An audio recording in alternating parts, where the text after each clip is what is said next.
Hi guys, welcome back to another video. Today, I'll show you how to set up a Gmail signature on your Android phone. First, open the Gmail app.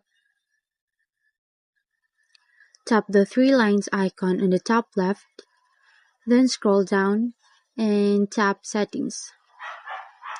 Choose your email account and look for Mobile Signature and type in your name,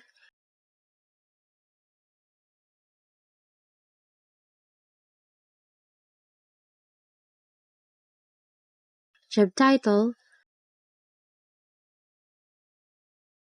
or even contact info. You can write whatever you want to show at the end of your emails.